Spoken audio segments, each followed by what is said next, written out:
Letter to Innovation Santa.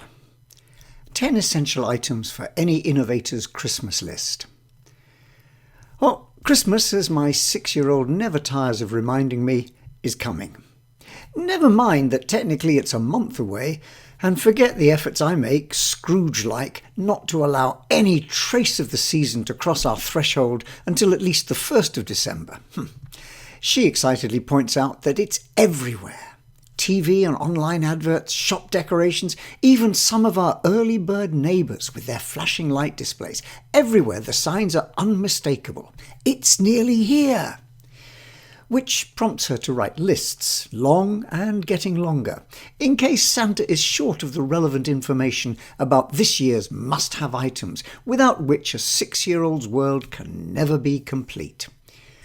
I feel like King Canute, water lapping round my ankles as I desperately try to stem the tide, inevitability fast approaching on my horizon. So, in a desperate attempt to distract myself from these seasonal waves, I begin to think about the kind of list I might put together for a would-be innovating organisation. Assuming there was an innovation equivalent of the old gentleman at the North Pole, what might he be working on with his elves right now? What are his stock pickers pulling off the warehouse shelves and loading up onto the sleigh? What might be on the must-have list for an innovation Christmas? Well, that turns out to be quite a useful exercise in choice editing. Just like my daughter, my early lists grew and grew like Topsy, sprawling over several pages. And containing lots of items in the motherhood and apple pie class. Things which were unarguably good for innovation, but a bit vague on how they might actually be implemented. Make innovation happen every day and in every way. Or put innovation at the heart of everything you do. Or keep reinventing the organisation. That kind of thing. Nice sentiments, but not exactly helpful. So back to the drawing board, trying to focus on things which not only represent important elements, but which also have some specific tools to help put them into practice. So, if you're looking for inspiration for your seasonal shopping, here's a few ideas. And if you believe in an innovation Santa, they might be useful items to add to the "what I'd really like," the list you might send up the chimney. First of all, though, the wrapping paper. Let's remind ourselves innovation matters. If we don't change what we offer the world, our products, our services, and the ways we create and deliver them, our processes, then there's a good chance we won't survive long in today's turbulent marketplace. The issue isn't about whether or not to innovate, but how. And the good news is that we've learned a lot about this challenge. While innovation remains a risky business, there are some key insights which can help stack the deck in our favour.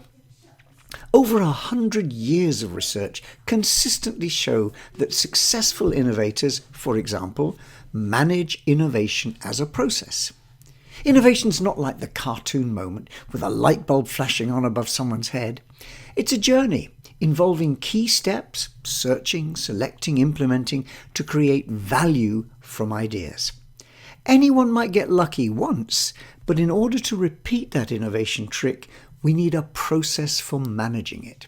It doesn't have to be bureaucratic, but it does have to be systematic. So, to help you work with this one, there are plenty of frameworks which you can adapt, checklists to make sure you've got a system for innovation, and indeed, these days, you could do a lot worse than start with the framework which the International Standards Organization launched this year for an innovation management standard. But smart innovators also explore all the innovation space available. There are lots of ways of innovating, from changing our offering, updating our processes, exploring new market contexts, even switching our underlying business model. It's a little like having an innovation compass. The challenge is to make sure we explore all the 360 degrees of opportunity available to us. Once again, plenty of tools to help with this. Try filling your stocking with things like Doblin's 10 Types of Innovation, or play with the 4 Ps Innovation Compass, or explore some blue ocean thinking. Smart innovators also have an innovation strategy, a clear roadmap of where and how innovation is going to take the business forward. It's easy to wave the flag and shout about how important innovation is, but serious players think through their strategy for dealing with it, and they share that roadmap and make sure people buy into it. Once again, plenty to put in your stocking here to help you with strategic positioning analysis, from good old pest and SWOT analysis through to more thorough tools, future scanning, scenarios, road mapping, discovery-driven planning. But smart innovators also pay attention to the small stuff. Although radical changes are the ones which hit the headlines, the underlying evidence is clear. Most innovation, most of the time, is about doing what we do a little better. Incremental innovation of this kind adds up, and it has the additional advantage that it's at much lower in risk. It's advancing slowly along well-known frontiers. And this is where the Lean toolkit becomes a must-have item. Whether it's tools like fishbones or process maps for continuously improving processes, or value analysis and product feature maps for our offering. Another set of valuable tools. But smart organizations also mobilize their mainstream. They may well have specialists who are given the responsibility for innovation, a bit like James Bond, they're the ones with the license to innovate. But every human being comes fitted with the standard equipment to enable us to be creative, finding solutions to problems, coming up with new ideas. Smart innovators mobilize this creativity across the entire organization. And there's a rich toolbox to help with this one, from simple variants on the humble suggestion scheme to powerful collaboration platforms, online versions which allow voices to get heard, ideas to get shared, and collective intelligence, putting itself behind the big strategic challenges facing the organization. These days, smart innovating organizations are all about making connections. Innovation's always been a multiplayer game rather than a solo act, and these days the talk is about open innovation. Simply put, in a world rich in knowledge, even the largest organization has to recognize that not all the smart people work for us. The game shifted from one where knowledge creation and ownership is a key to one where managing knowledge flow is the critical ingredient. And the good news for smaller organizations is that this levels the playing field. You don't have to have all the resources for innovation as long as you know where they are and how to connect to them. So some version of open innovation should be at the heart of your strategy. And there are plenty of tools and frameworks to help you work out what connections you need and how to build them. It might also be worth looking at your absorptive capacity. How well placed are you to take advantage of all that rich knowledge that's out there, making sure you don't get a kind of knowledge indigestion as a result of gorging yourself on everything that's on offer. Smart players also recognize you have to build an innovative organization. Companies like 3M and Google are famous for giving their staff time and space to explore and experiment, not just because they're generous employers trying to attract and retain talented employees. What they're really doing is actively trying to recreate the entrepreneurial spirit which began their businesses. They believe that embedding that spirit in the way we do things round here gives them a real long-term edge. Everyone becomes an entrepreneur. But they also know that creating that kind of climate needs work on the physical layout to make sure people have the chance to creatively collide, on time to allow ideas to emerge and incubate, on support and space to provide fertile environments for creativity, and on their approach to failure, not punishing people when things don't work, but encouraging an experimental learning approach.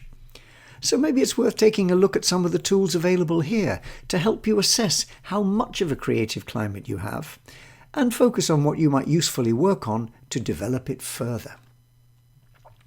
Something else which comes in the equation, smart organizations co-create with their users.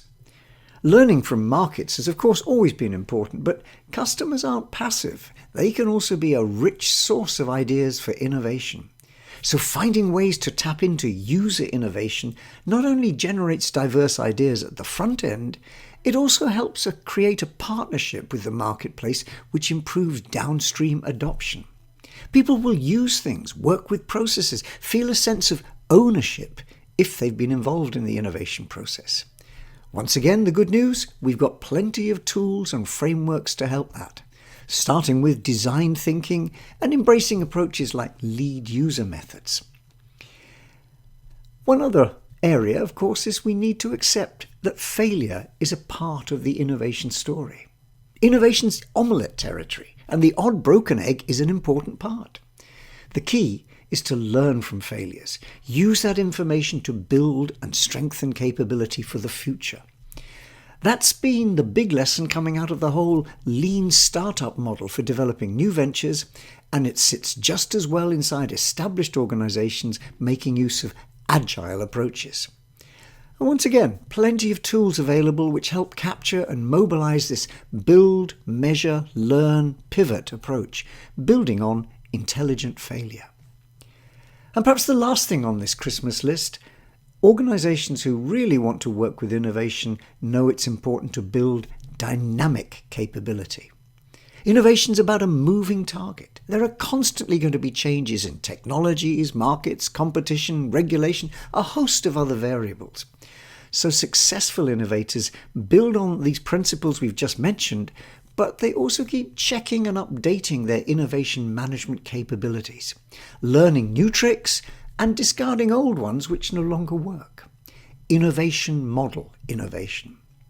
So having a commitment to structured and constructively critical reflection is central to this metacognition approach. Again, plenty of helpful frameworks to help and support it. Check out the Innovation Fitness Test as an example. But one last thought. Innovation, like a puppy, is for life, not just for Christmas. So even though we're thinking about these, as my daughter reminds me, in the time running up to Christmas, actually it's something we need to think about all year round.